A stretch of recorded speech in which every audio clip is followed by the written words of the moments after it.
el tema que les voy a presentar es cloro y magnesio para no olvidar. Vamos haciendo una pequeña descripción del cloro, principalmente en relación a su fisiología.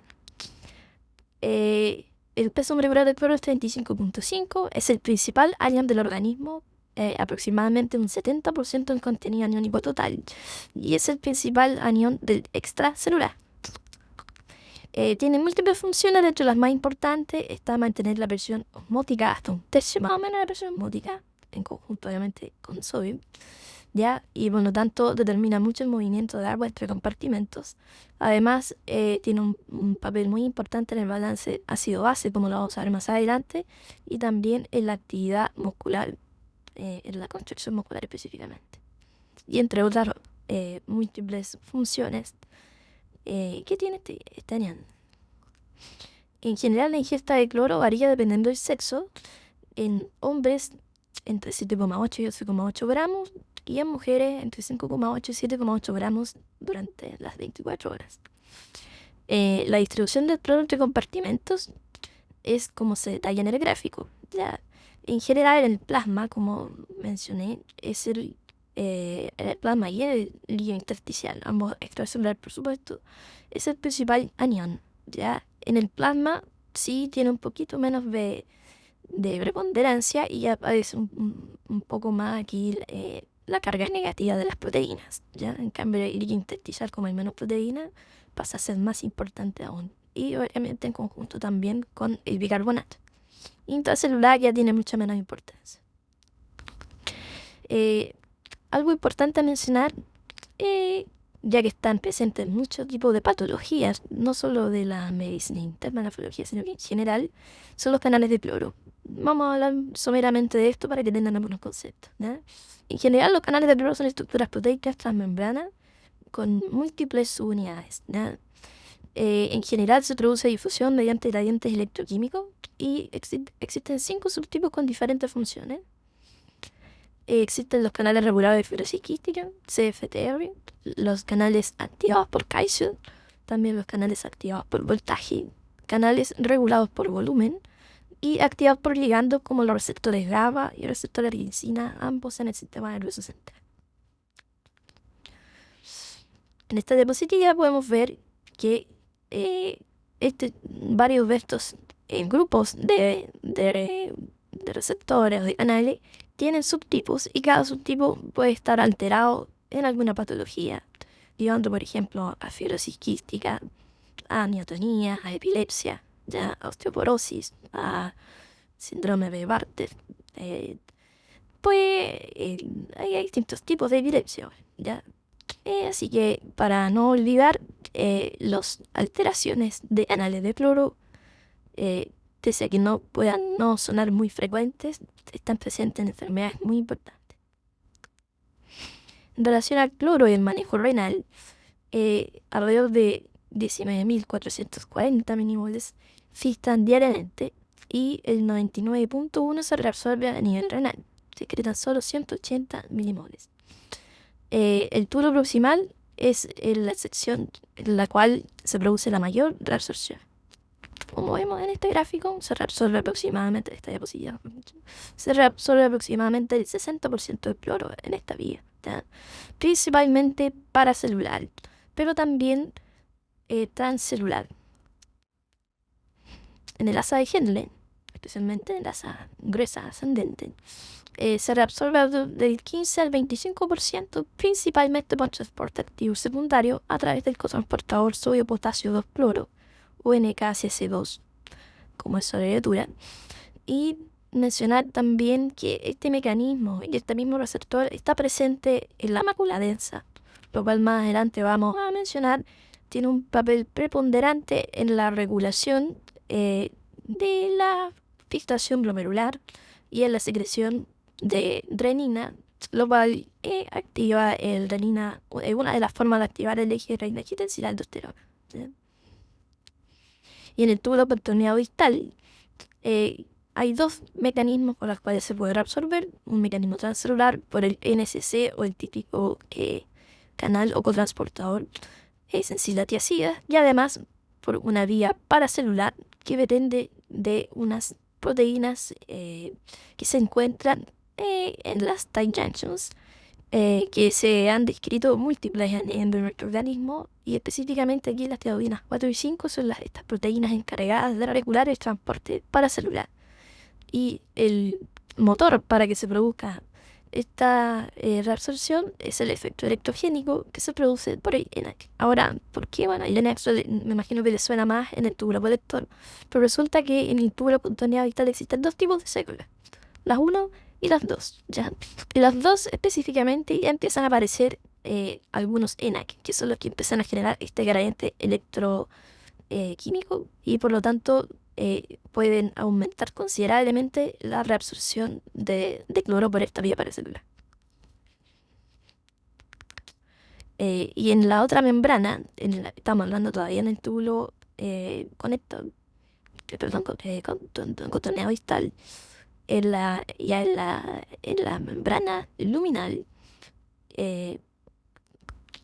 vasolateral, se encuentran un canal de transportador, que son los que terminan de reabsorber el cloro, ¿ya? Hay uno que está unido incluso con una partina, que es una proteína que está unida en un complejo de este canal, ¿ya?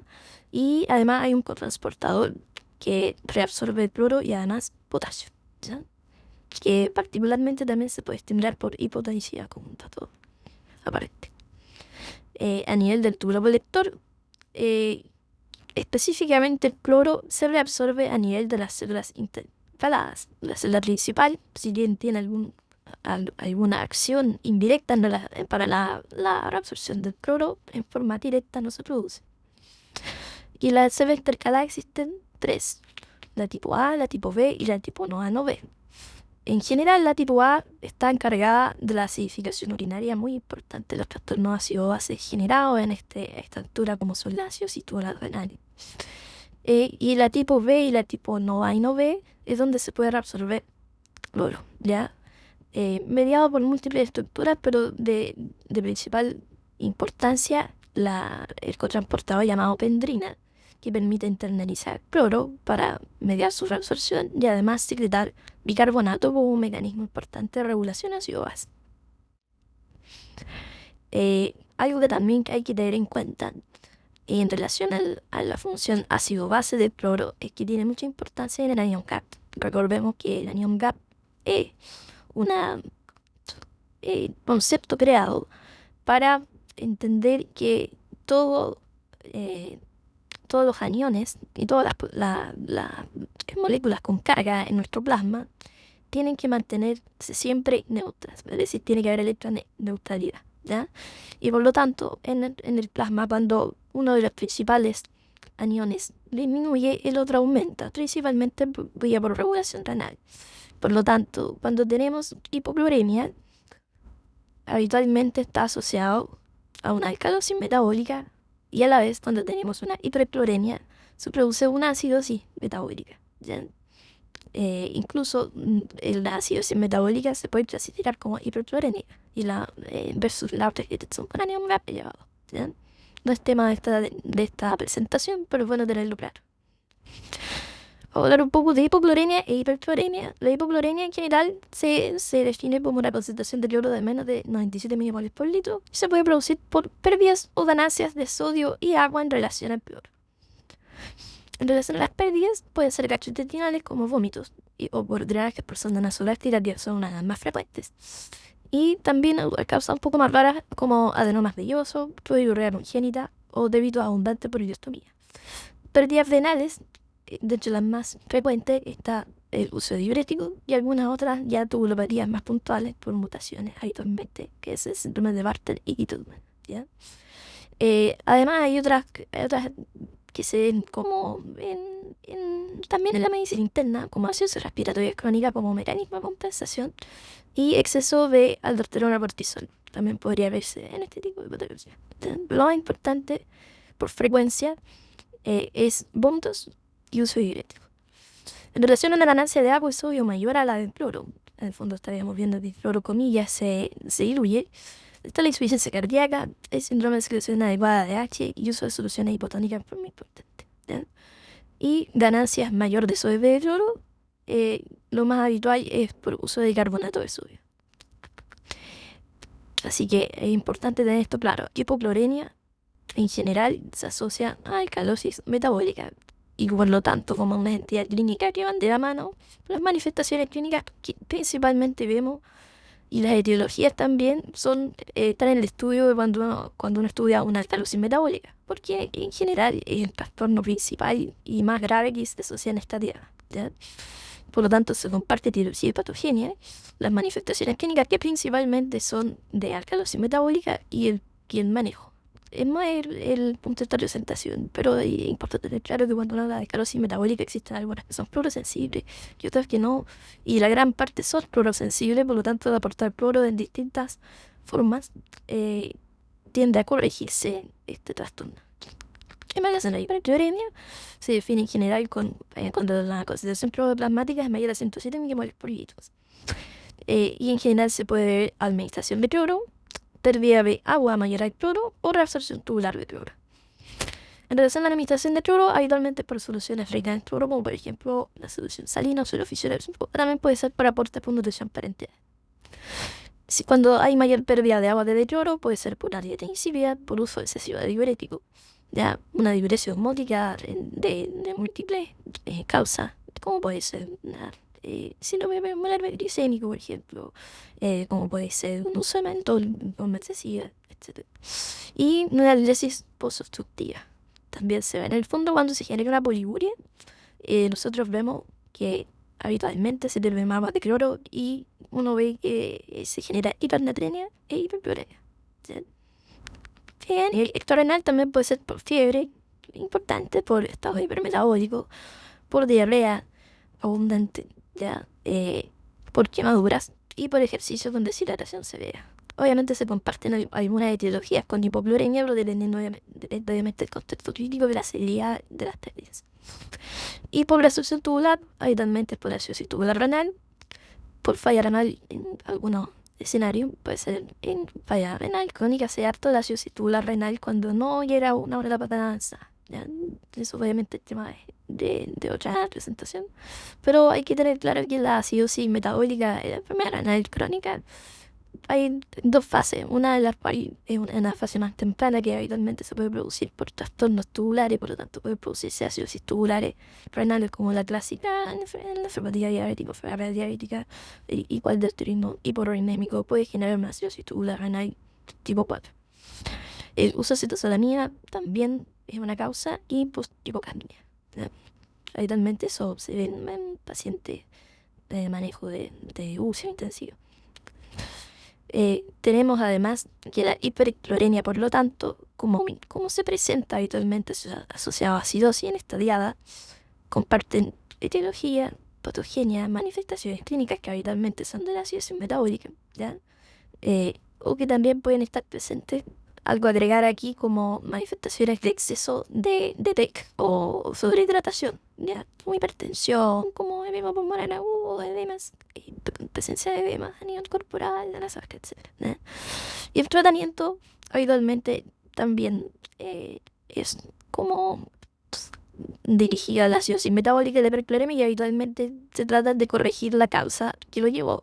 Por ejemplo, suspender soluciones salinas, rehidratar, tratar la causa de la poliuria, etc. Hablar un poquito de clororreacción con fluido es importante. Ha estado en boga hace ya varios años, principalmente en medicina intensiva. Y se ha visto que han habido asociaciones ya hace tiempo. Ya en el 2012 había un trabajo de Yunus, ¿ya? Que mostraba que existía asociación entre un manejo liberal de soluciones con cloro versus manejo restrictivo de soluciones que no tienen tanto cloro, por ejemplo, como resolución de Harman o del lactato, ¿ya? Y las ricas en cloro, habitualmente serofisiológico, solución salina, el 0,9%, ¿ya? Y se ha visto que en la alza, incluso de creatinina, en el fondo de siembra, la uva en este contexto, era considerablemente mayor en las soluciones que eran más ricas en cloro, ¿ya? En el mismo estudio se vio clasificando en ese momento para la consideración trifle, se vio que la lesión renal aguda bajo esta clasificación también era, o sea, era más importante, principalmente en la etapa de falla, ¿ya?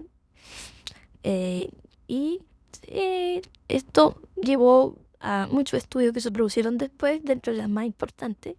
Está el SALT, ya que se hizo en pacientes que entraban graves habitualmente por el servicio de urgencia, ¿ya?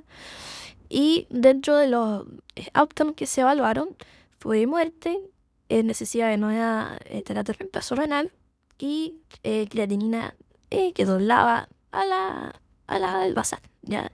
Y se vio que en este complejo, en este MAKE que se llama, ¿ya? MAKE 30, se vio que sí existía una diferencia significativa y que las soluciones más ricas en cloro producían más outcome renales. El estudio SMART, en 2018, evaluó algo similar, ¿ya? De cristaloides salinos versus balanceados, pero aquí en pacientes en unidades críticas.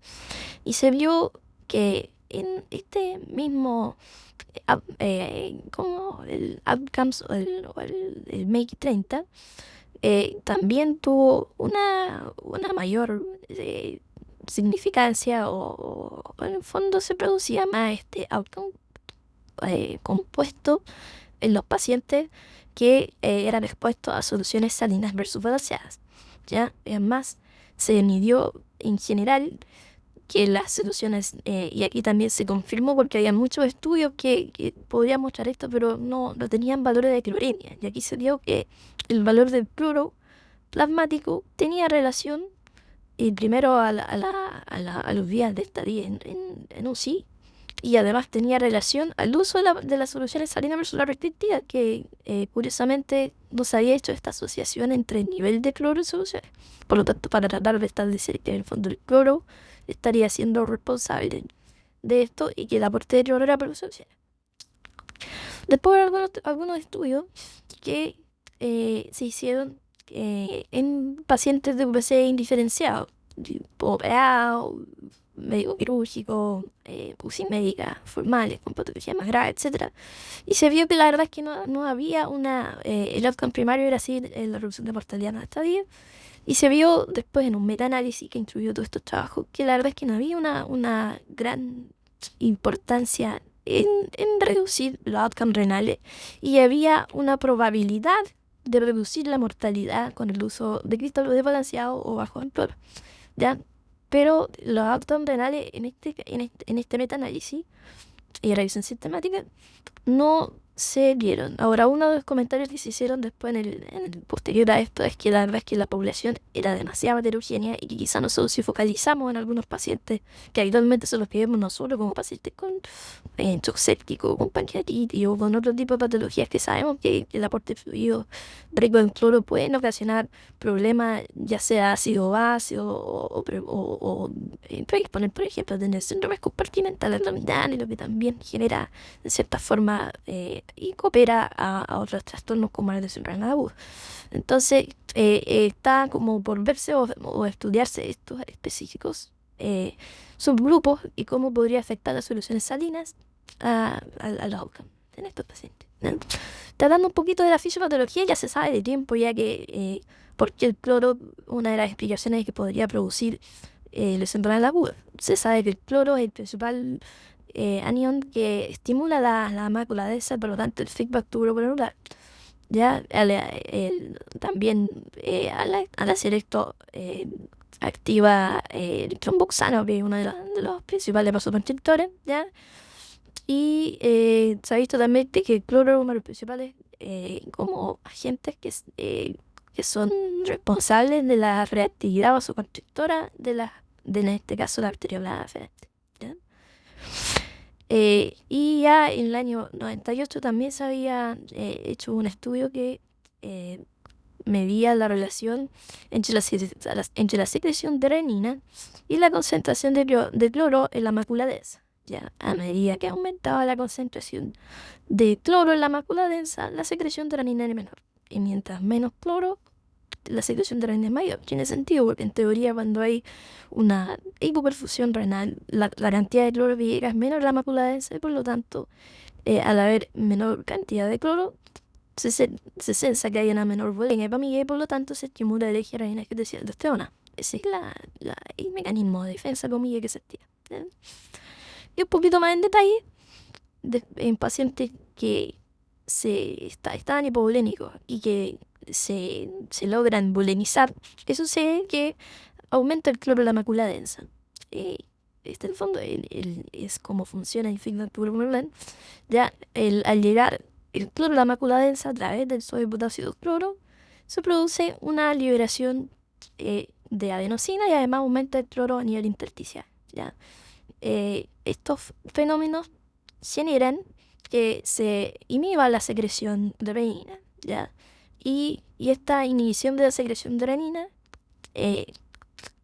acoplado además al aumento de adenosina, tienen una acción sobre un canal de calcio que finalmente lleva a que se libere calcio en la célula muscular lisa de la arteria referente y eso hace que se produzca una vasoconstricción y por lo tanto disminuye la presión intracavernosa. Y por lo tanto esta vasoconstricción excesiva en los aportes de cloro excesivo podría estar teniendo un efecto importante en la perfusión renal y favoreciendo lesiones renales agudas. En relación al magnesio, el magnesio está presente en nuestro cuerpo principalmente a nivel del intracelular, donde incluye tejido óseo y no óseo, en aproximadamente un 49.5% en cada uno de estos compartimentos y una muy pequeña parte en el extracelular, que constituye el 1%. Y hablando del extracelular, que es el 1%, se encuentra un 30% unida proteína y no unida proteína en un 70% y de todo esto se encuentra totalmente ionizado o libre en un 55% que es magnesio que ejerce las actividades biológicas o que está listo al fondo para ser utilizado. Y ahí el otro 18% está formando complejos. El magnesio tiene múltiples funciones importantes, ¿ya? Es cofactor y activador de muchas enzimas, alrededor de 600 enzimas o más incluso. Tiene mucho que ver con la replicación del DNA, de la preparación del DNA, de la transcripción del RNA, la síntesis de aminoácidos y el metabolismo de la glucosa, el lípido, en el fondo, funciones esenciales en nuestro funcionamiento, ¿ya? En relación al factor energético, está activamente formando complejos con ATP, ¿ya? Y ayuda también a localizar el ATP y para modular su transporte. También tiene un rol estructural, ¿ya? Contribuye a la estabilización de los ácidos nucleicos. También permite la estabilización de las membranas plasmáticas. Y también ayuda a modular la dinámica del citoesqueleto. También actúa como segundo mensajero, activando algunos receptores de factores de crecimiento. Hay fosforilación de algunas proteínas quinasa y modula también la apoptosis, ¿ya? También genera, en relación a sus propiedades iónicas, antagonismo del calcio en algunas funciones, ¿ya? Y polarización de la célula, lo que ayuda a modular la entrada de iones a la misma. Por lo tanto, en general existe una función importante, ya sea en proliferación, en diferenciación y en suma en nuestra sobrevida. El balance interno del magnesio, en general la dieta obviamente varía su ingesta, pero en promedio es 300 miligramos al día, de los cuales 200 miligramos se liberan o se desechan a través de las heces y 100 miligramos, es decir, un 33%, se eliminan a través de la orina. Y entre medio del intracelular y el extracelular existe obviamente un recambio dinámico. A nivel del intestino se absorbe principalmente yeyuno y colon. Se absorbe de dos formas. Una, que puede ser por mecanismos transcelulares, mediados en la membrana luminal por unos canales que son los TRPM6 y 7, ¿ya? Además de una vía paracelular regulada por claudinas. En este caso tenemos las claudinas 2, la 12 y la 15, ¿ya? A este nivel la absorción paracelular llega hasta un 70% y solo un 30% pasa a nivel transcelular, ¿ya? La vía paracelular es dependiente de concentración, es decir, más ingesta de magnesio, mayor absorción. De ahí además depende mucho también de la diferencia de voltaje transilitarial. Y este gráfico refleja que la absorción neta de magnesio está regulada o saturada en el fondo por la vía celular, porque son una cantidad determinada de transportadores, pero a nivel paracelular no existe mucha regulación y por lo tanto a mayor ingesta de magnesio puede haber mayor absorción. Cuando esto se va de la mano con una buena función renal, en general no existe mayor problema de hipermagnesemia, pero cuando la función renal se empieza a comprometer, pudiera llegar a ser muy alta la ingesta y no suficiente la excreción y por lo tanto subir los niveles de magnesio y potencialmente ser mortales o tener complicaciones importantes. Se ha descubierto últimamente que algunos de los transportadores a nivel de la membrana vasolateral del enterocito transportan magnesio como a modo de canal. Esto se han descubierto en los últimos años. Antes no se tenía claro de qué se trataba.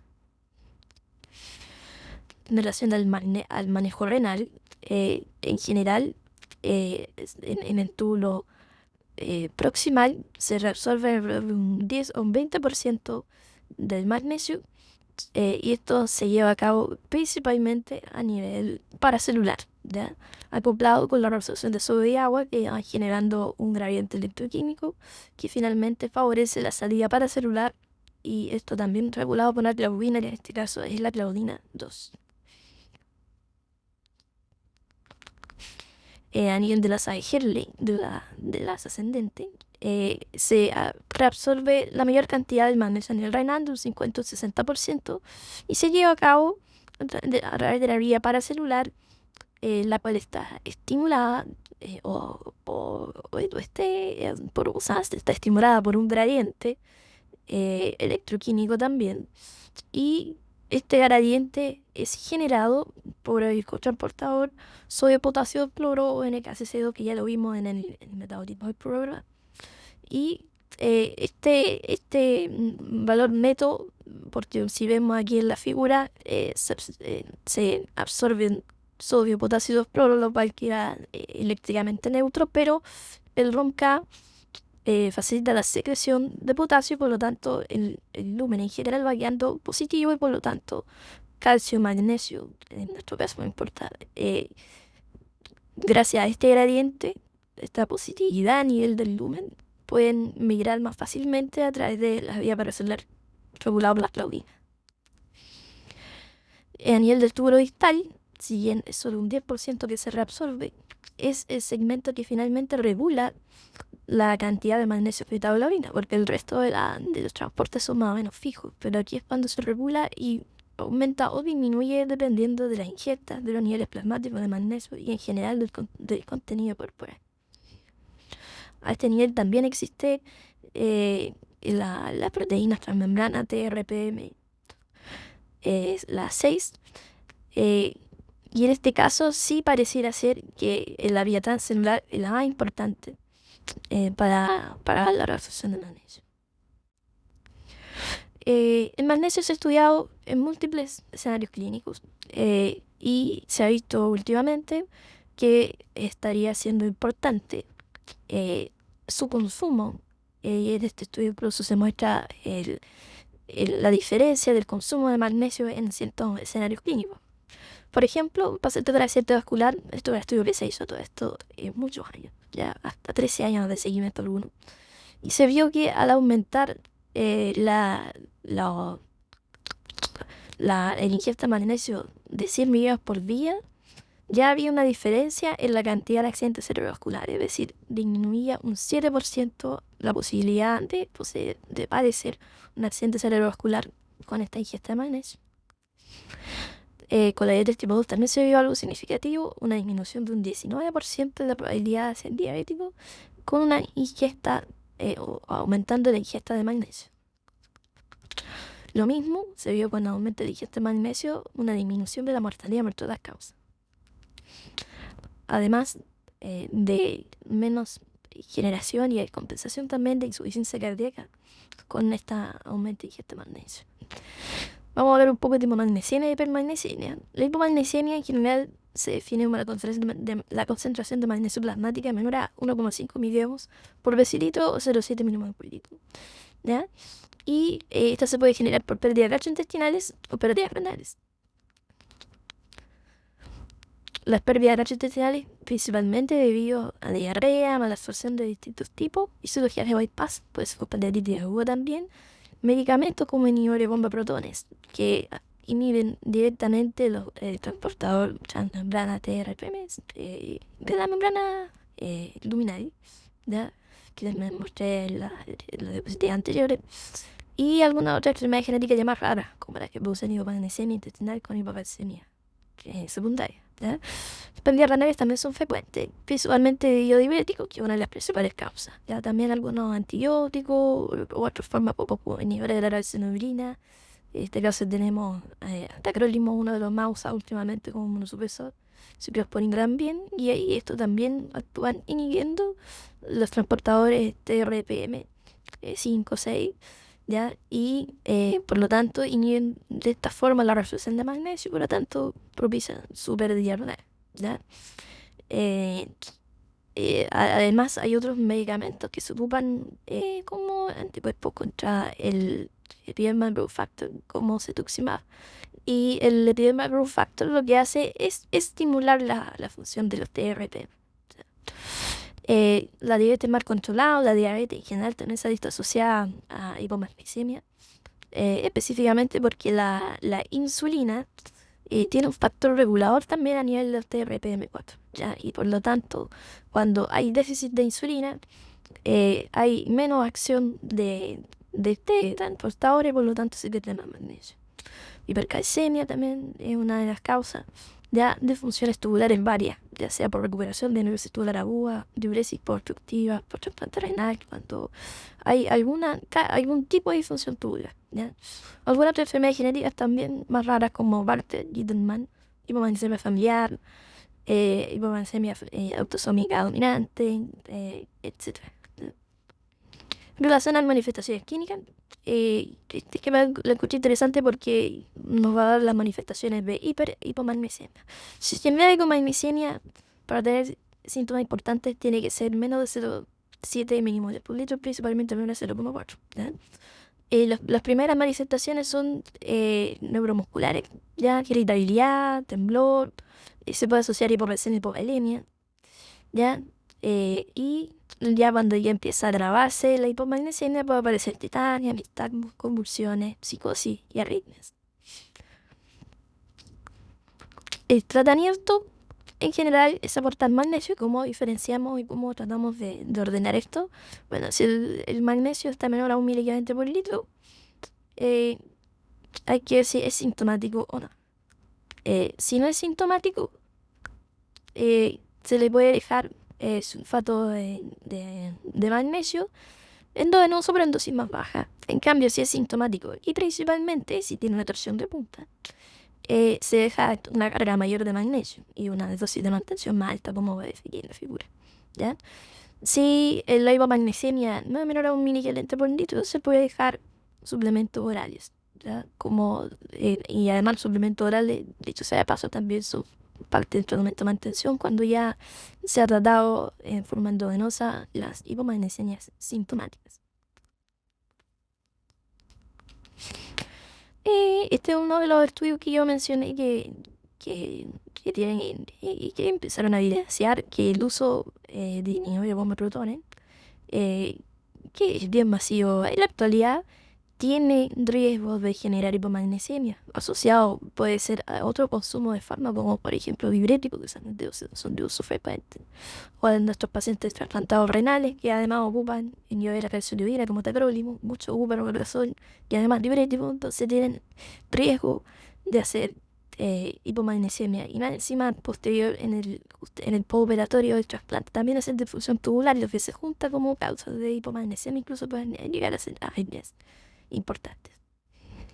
¿Y por qué arritmia? Bueno, el magnesio tiene varios, o sea, la hipomagnesemia tiene varios mecanismos arritmogénicos, ¿ya? En general, si hay poco magnesio, hay concentración.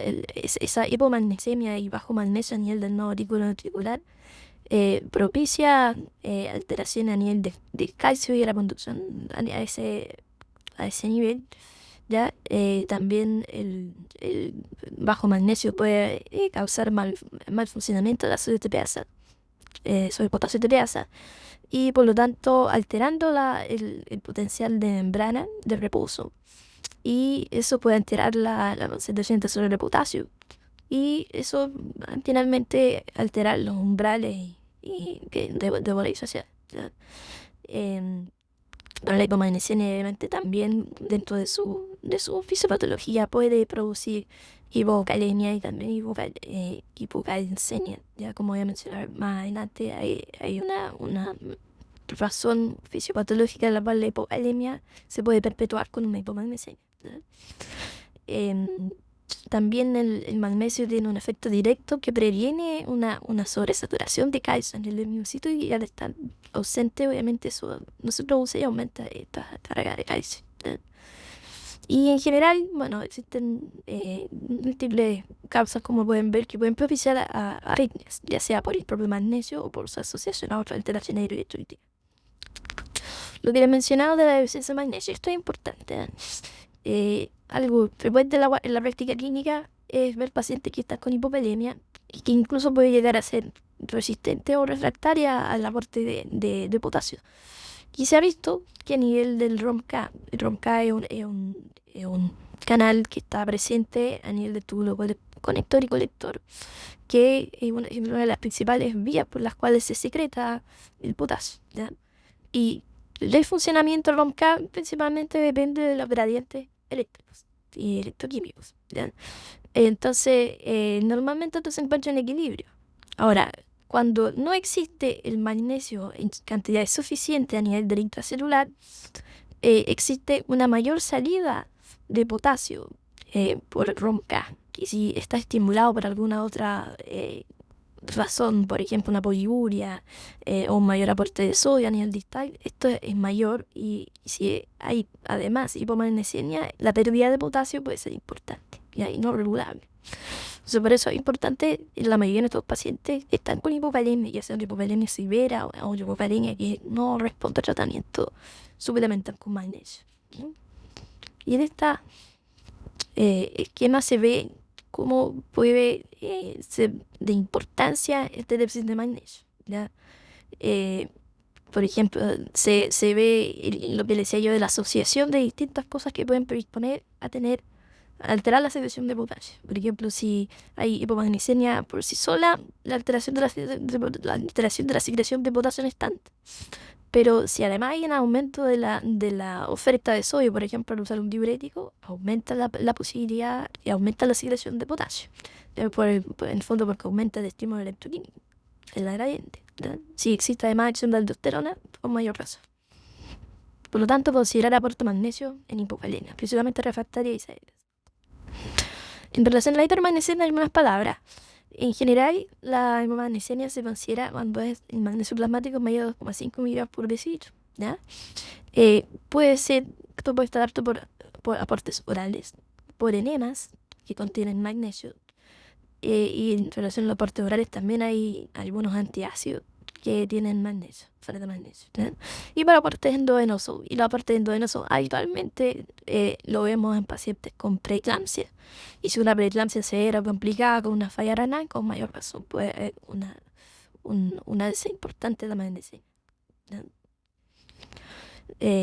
Hay otro importante que podemos ver en esta diapositiva, es que cuando el paciente tiene una función renal mantenida, es muy difícil que exista una complicación importante asociada a la magnesia, a la hipermagnesemia, ¿ya? Cuando ya existe algún grado de compromiso de la función renal, ya sea agudo o crónico, aumenta el riesgo de complicación. ¿Y qué de los aportes orales que no podrían aportar magnesio? Bueno, existen hartos alimentos que tienen harto aporte de magnesio. Almendras, cocoa, distintos tipos de granos, ¿ya? El atún, el cerdo, la espinaca, etc. Ahí está una de las tablas y existen otras también en la literatura, por supuesto.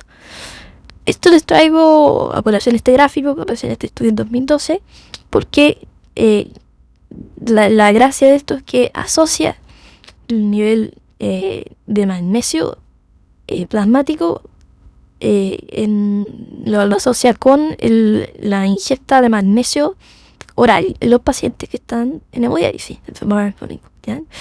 Y se ve que esto es directamente proporcional, es decir, mientras más magnesio que consume el paciente, más aumenta el nivel. Eso pareciera como obvio, pero la verdad es que los pacientes que tienen una buena función renal, la curva no es así, porque a medida que consumimos más magnesio, la función renal y las riñones son capaces de excretarlo, por lo tanto no es tan directa la proporción como lo es con el paciente en diálisis, ¿ya?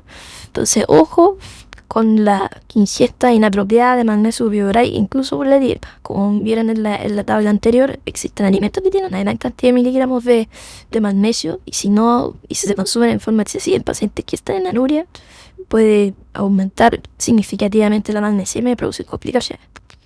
¿Y qué síntomas existen cuando aumenta el magnesio?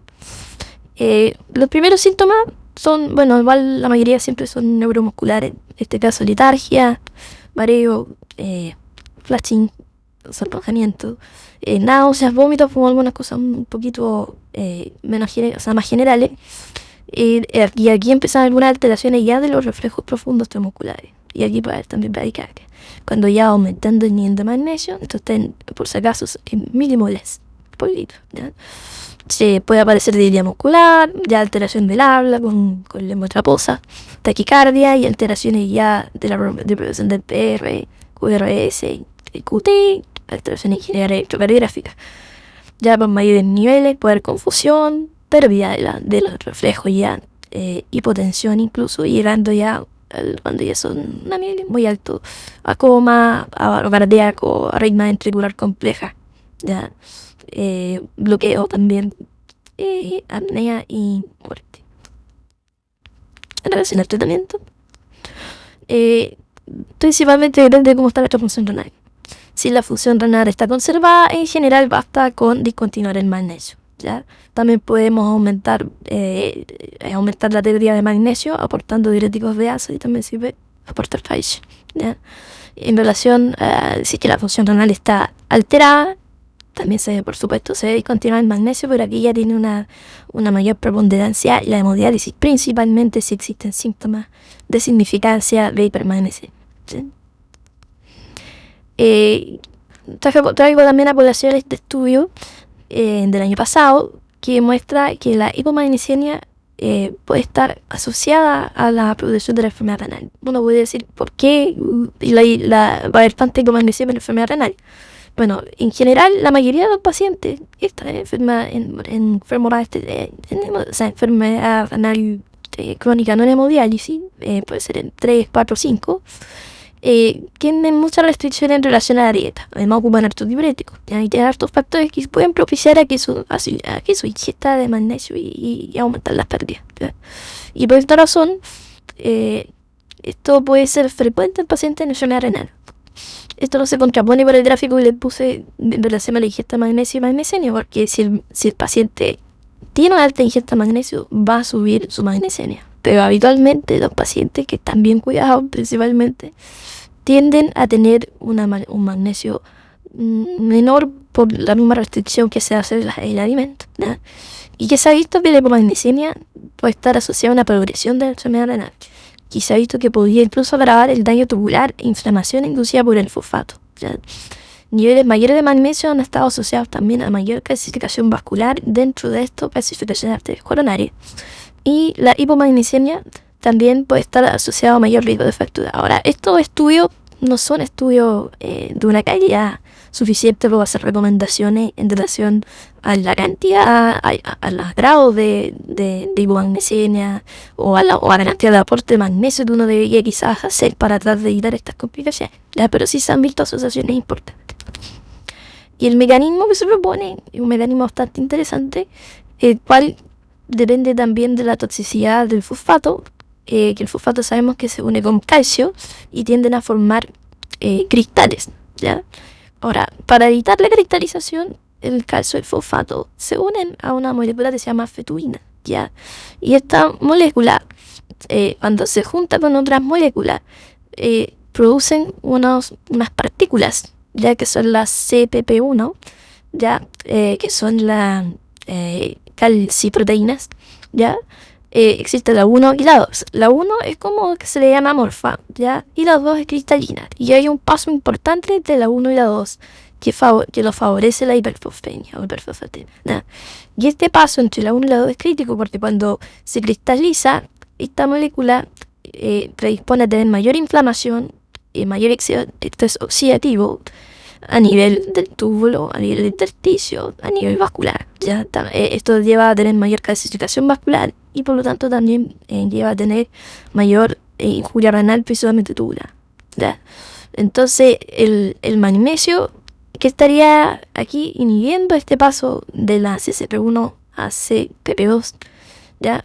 Y por lo tanto este es el mecanismo que se propone con el cual los niveles adecuados de magnesio, evitando la hipomagnesemia, podrían proteger frente a la progresión de la enfermedad renal y otras complicaciones asociadas. Bueno, eso sería